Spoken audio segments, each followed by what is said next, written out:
Oi, gente! Olha eu aqui toda empolgada, né? A gente vai dar continuidade para o nosso conteúdo. Hoje a gente vai falar sobre núcleo, ácidos nucleicos e clonagem. É, Clonagem a gente vai falar só por cima mesmo, a gente não vai adentrar muito esse assunto. Quem for para o terceiro ano, estuda ele um pouquinho mais aprofundado no terceiro ano, mas agora a gente vai só comentar mesmo. É, a gente já falou, né, de citoplasma, que é onde fica todas as organelas, né? Naquele fluido gelatinoso. Depois a gente falou sobre a membrana plasmática, sua composição, falamos sobre os transportes de membrana plasmática, falamos sobre as coisas que entram e que saem da célula através dessa membrana plasmática. E agora a gente vai falar sobre o núcleo. A gente precisa lembrar que o núcleo ele só está presente nas células eucariontes. Células procariontes, apesar de ter material genético, esse material fica disperso lá no citoplasma. As células eucariontes, elas têm esse material genético e esse material genético ele fica organizado dentro do que a gente chama de núcleo. Qual que é a função do núcleo? O núcleo ele controla todas as atividades da célula, então as atividades celulares ocorrem porque o núcleo faz esse controle e aí também é o material genético, porque quem faz esse controle, na verdade, é o material genético que está lá dentro do núcleo. Então, o núcleo tem essa função na célula de controlar as atividades. E aí, além disso, também a gente tem as características hereditárias do organismo. A nossa característica, né? A gente se parece com alguém da nossa família, seja com o nosso pai, seja com a nossa mãe, seja com um tio, uma tia, avô, uma avó, com alguém da nossa família biológica, a gente se parece de alguma forma, né? E essas características elas são passadas, elas são herdadas através do material genético. Vou pedir já desculpa para vocês, porque o computador está passando. Eu preciso gravar a de vocês logo, porque essa semana é mais curta, né? Então, vou pedir desculpa que eu vou voltando sempre quando ele passar sozinho. O núcleo ele é composto por um envelope nuclear, que a gente chama de carioteca, e essa carioteca ela tem uma membrana dupla e ela também tem a presença de poros. Se tem poros, é por alguma função, né? E aí esses poros eles servem para a saída do material genético. O material genético ele sai do núcleo e vai até o citoplasma. A gente vai comentar isso um pouquinho mais para frente. E também por cromatina. A cromatina ela fica dispersa na cariolinfa. A cariolinfa é um líquido composto por água, sais minerais e proteínas que vão ajudar, que vão compor esse material genético. A cromatina é o nome que a gente dá para o nosso material genético. E aí ele tem a cromatina pode ser dividida em dois nomes, né? Que é eucromatina e heterocromatina. E esses nomes estão relacionados com a quando se o material genético está desenrolado ou se esse material genético está enrolado. Então, quando ele está todo enroladinho, bem condensado, a gente chama de eucromatina. Quando ele está desenrolado, descondensado, a gente chama de heterocromatina. É, os ácidos nucleicos são ácidos, né? Logo, o pH, o potencial hidrogiônico desses ácidos nucleicos é ácido. E esses ácidos nucleicos eles podem ser tanto DNA quanto RNA. A gente encontra isso no núcleo, no nucleolo, nas mitocôndrias e no cloroplasto. DNA a gente só vai encontrar nos cromossomos e RNA nos ribossomos. Então a gente encontra os dois em todos, e aí nos cromossomos só tem DNA e no ribossomo só tem RNA. O ribossomo, inclusive, faz parte da composição, o RNA, inclusive, faz parte da composição dos ribossomos. E como que é esse material genético, né? A gente chama isso de nucleotídeo. O que é um nucleotídeo? A gente tem nucleotídeo de DNA e nucleotídeo de RNA. Qual que é o formato desse nucleotídeo? A gente tem um círculo, que é o fosfato. Então, esse azulzinho aqui é um círculo. A gente tem uma pentose, que é um açúcar com 5 carbonos, que é representado por esse pentágono amarelo. E a gente tem aqui representado pelo triângulo laranja as bases nitrogenadas. E aí, aqui no laranja, do RNA para o DNA, a gente tem algumas diferenças. Quais são essas diferenças?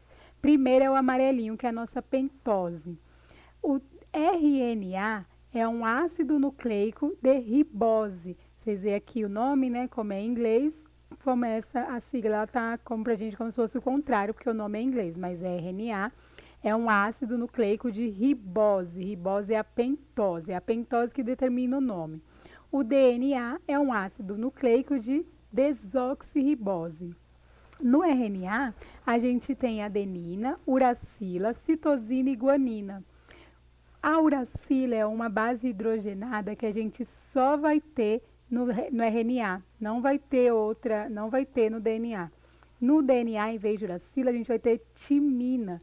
Então, a gente tem aqui, quando a gente formar um RNA, a gente vai ter fosfato, ribose e adenina, ou fosfato, ribose e uracila, ou fosfato, ribose e citosina, ou fosfato, ribose e guanina.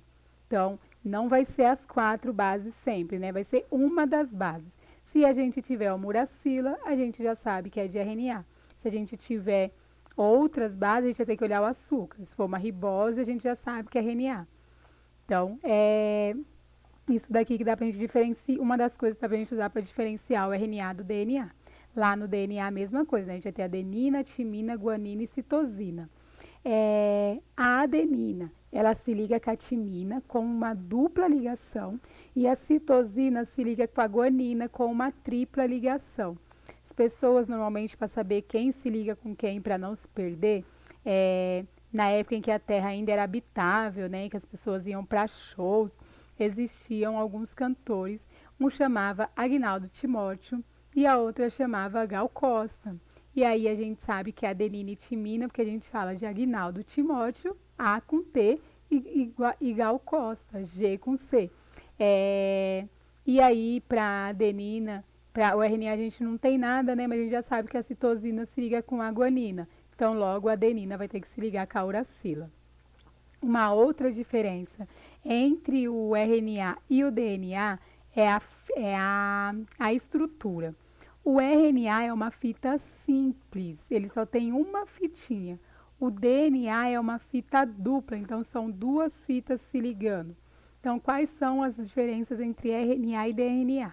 Primeiro é o açúcar. Açúcar do RNA ribose e açúcar do DNA desoxirribose. Depois a base nitrogenada. A gente tem a diferença, né? No RNA a gente tem uma uracila, no DNA a gente tem uma timina. E aí a gente tem uma outra grande diferença que é a estrutura, né? O RNA é uma fita simples e o DNA é uma fita dupla.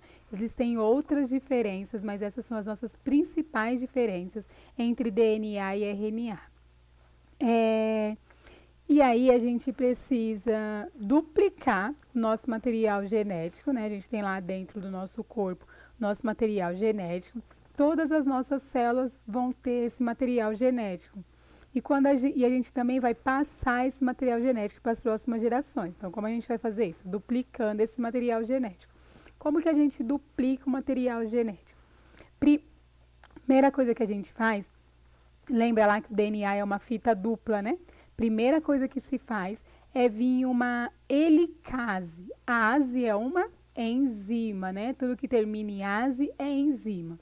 E aí a helicase, ela vai abrir a fita dupla. Então a função dela vai ser de abrir, ela vai distorcer, vai ficar uma fita separada da outra. Ela vai vir, né, como se fosse uma hélice, ela vai vir abrindo a hélice. Depois disso, vai ter a primase, que vai adicionar as bases nitrogenadas. A gente vai ter um RNA iniciador. Então, ele vai ter esse RNA iniciador, vai falar, é aqui que a gente vai começar a duplicação dessa parte.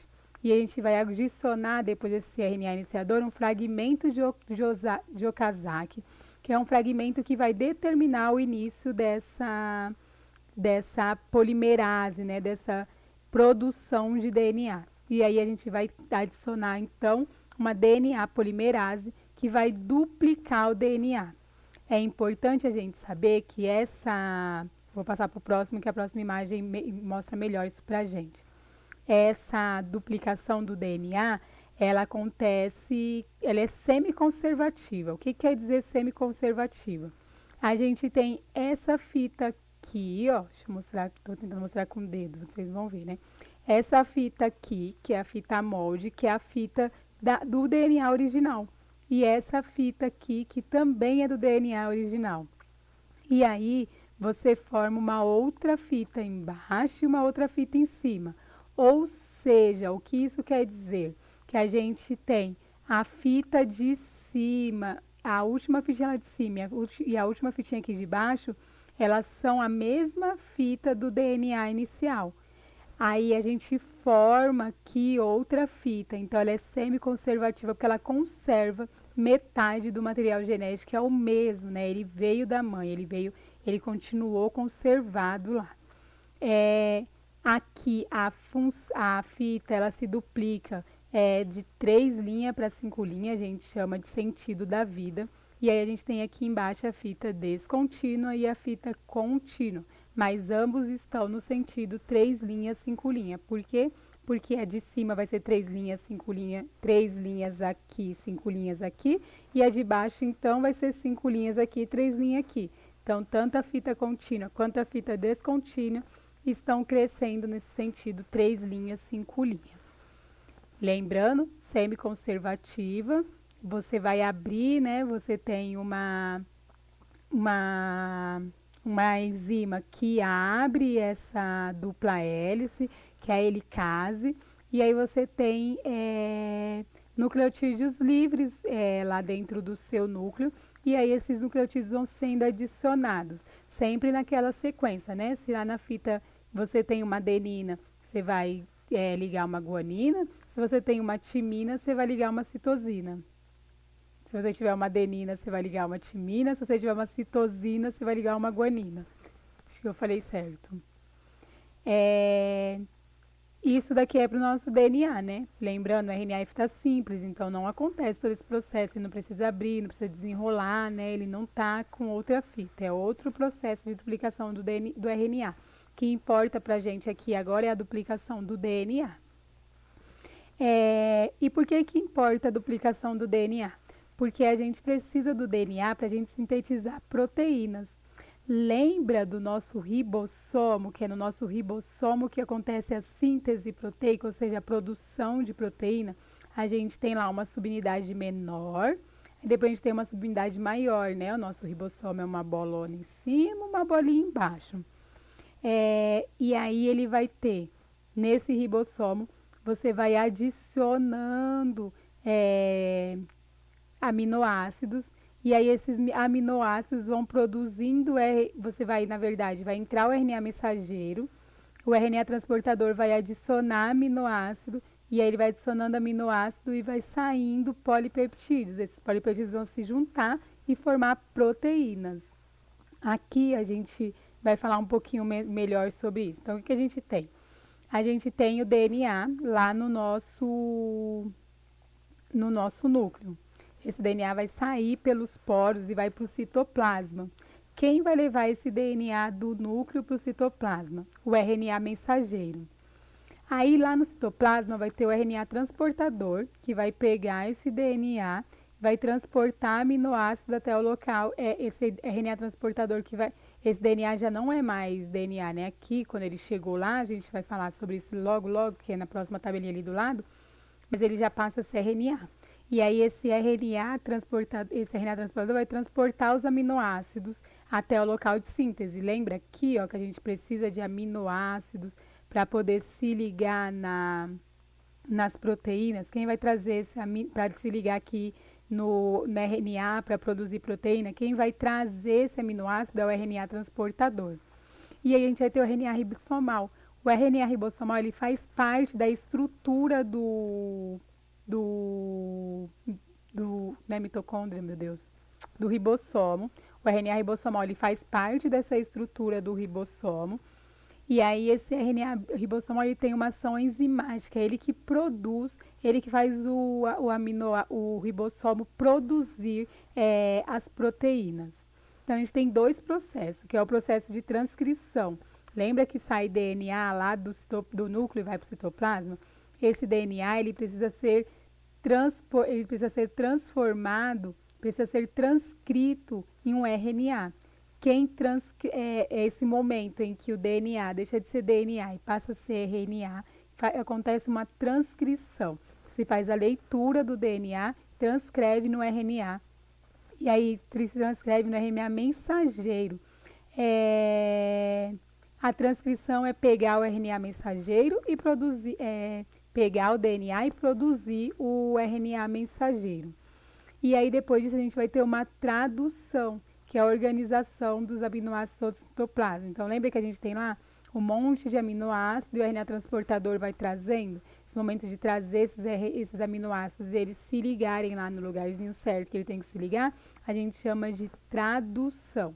Então a gente sintetiza a proteína através do nosso DNA, do nosso material genético. E aí são essas proteínas que a gente vai sintetizar lá que vai fazer diversas coisas no nosso corpo, né? Então a gente tem lá na membrana plasmática, a gente tem proteínas para avisar que a gente precisa transportar, a gente tem proteínas que ajudam no transporte, a gente tem as proteínas que participam, né? Então a gente tem as vitaminas, as enzimas, que são proteínas que vai auxiliar na produção de outras partes do nosso organismo, né? Outras coisas vão acontecer porque essas proteínas vão informar que essas coisas precisam acontecer.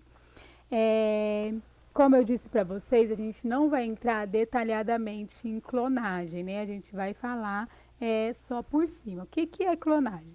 É você produzir organismos geneticamente iguais. Ah, então existem clones naturais. Existem. Gêmeos, por exemplo, são clones naturais. O material genético de um é exatamente igual ao material genético do outro. O que a gente tem de diferente em gêmeos, por exemplo, é a nossa. Isso daqui do dedo que a gente tem no dedo, digital. E por que que a nossa digital é diferente dos nossos irmãos? Porque as digitais dos nossos dedos, e aí é de todos os dedos, elas são formadas na gravidez, né? Então, depende, você enquanto você está lá na barriga da sua mãe, você vai empurrando a barriga da sua mãe com as suas mãozinhas, e aí quando você faz esse movimento de empurrar, você forma as suas digitais. Então é por isso que as digitais de um bebê, dos gêmeos, é diferente uma da outra, porque eles não empurram exatamente o mesmo lugar, né? Como diz a química, dois corpos não ocupam o mesmo lugar. Então eles, mesmo se eles estiverem em regiões bem próximas, eles vão empurrar regiões diferentes,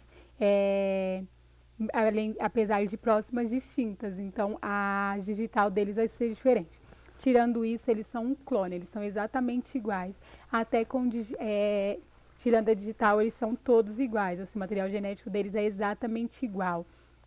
Gêmeo, isso a gente está falando de gêmeos que a gente fala que são gêmeos verdadeiros, que são gêmeos univitelinos, que são aquelas pessoas que você olha, você tem dificuldade de distinguir entre um e o outro. Você precisa conhecer as pessoas e conhecer as características delas, saber o que um gosta, o outro não gosta, a cara que um faz e o outro não faz, para você saber diferenciar eles. Mas geneticamente eles são exatamente iguais. Outros genes naturais que a gente tem são os seres procariotos, né? A maioria dos animais que se reproduzem assexuadamente, eles são clones, né? Porque eles se dividem lá, né? Se divide divide o material genético no meio. Então, ou faz bipartição, ou cisparidade, seja o que for que eles fazem. A gente já falou sobre esses meios de produção, né? De reprodução assexuada, mas seja a reprodução que for assexuada, você não consegue formar um organismo diferente do que já está ali. Então, eles vão ser geneticamente iguais. O homem, observando isso, falou bem assim: eu também quero criar um gene geneticamente igual. E aí a gente tem a clonagem. A clonagem tem diversos aspectos éticos a serem discutidos.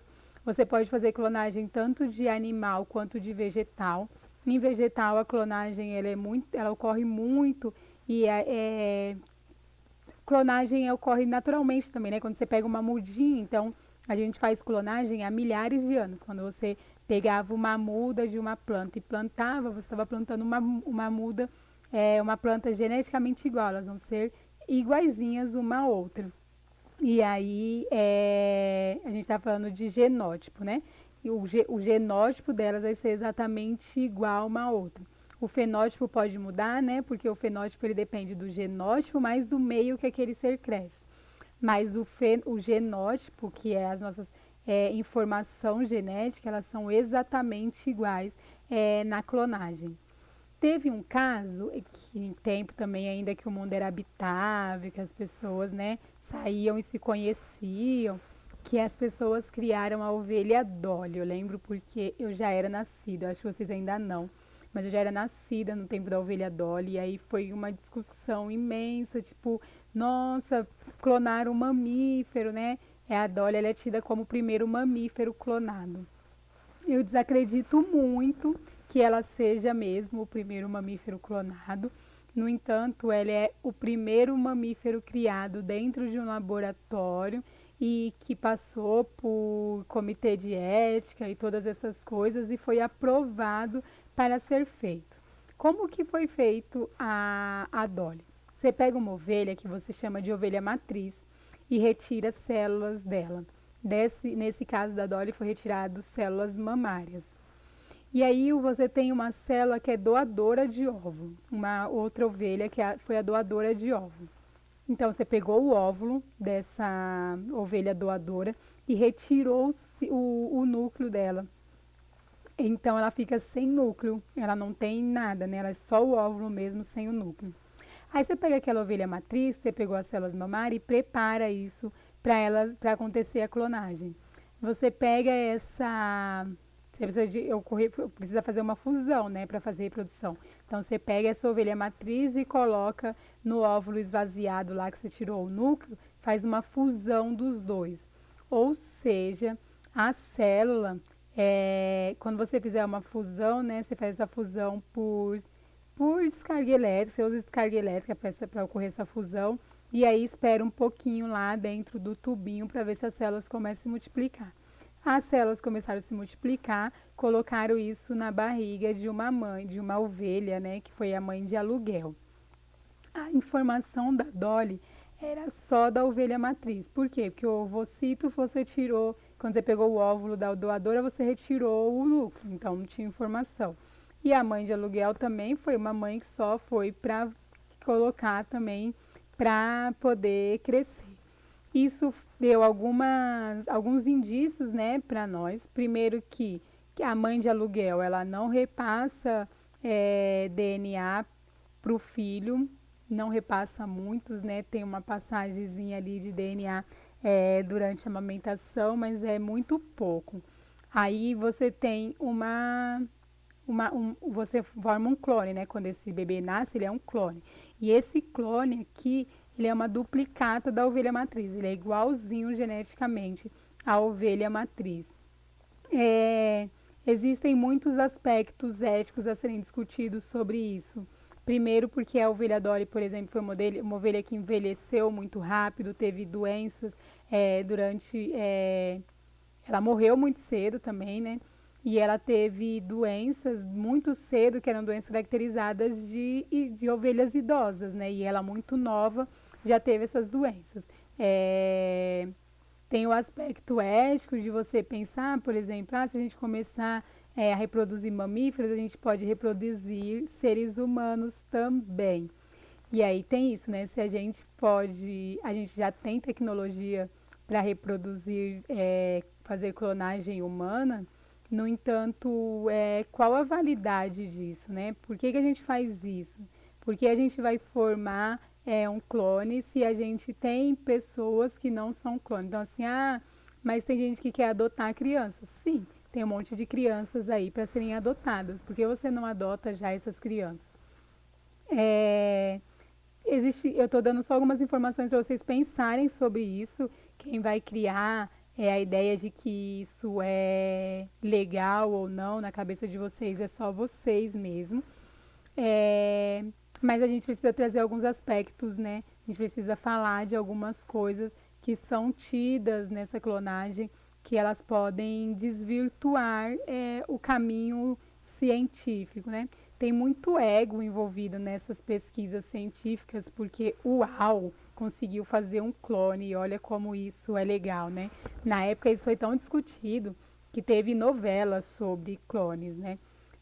Um cientista fez uma clonagem humana na novela.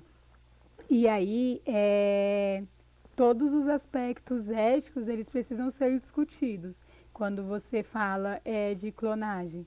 Você vai fazer clonagem, por exemplo, para ele não envelhecer muito rápido, você vai ter que pegar células de um bebê. Com que com que direito você pega a célula de alguém que não te permitiu usar essas células?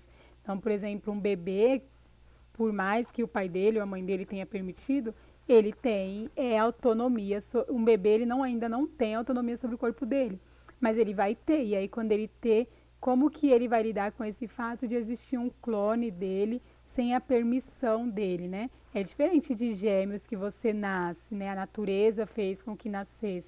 É bem diferente dessa parte de que se criou, né? Então tem muitos aspectos éticos na clonagem para serem discutidos. Se a gente voltar ainda esse ano, a gente vai fazer um debate sobre isso, a gente traz alguns contrapontos também positivos para falar, né? Tem gente, por exemplo, que clona, tem uma empresa na Ásia, por exemplo, que ela clona o seu animal de estimação. Então, meu animal de estimação morreu e ela faz uma clonagem. Mas é exatamente isso, assim, sei lá, se seu animal de estimação viveu 13 anos, o clone dele vai viver uns 3, 4 anos no máximo.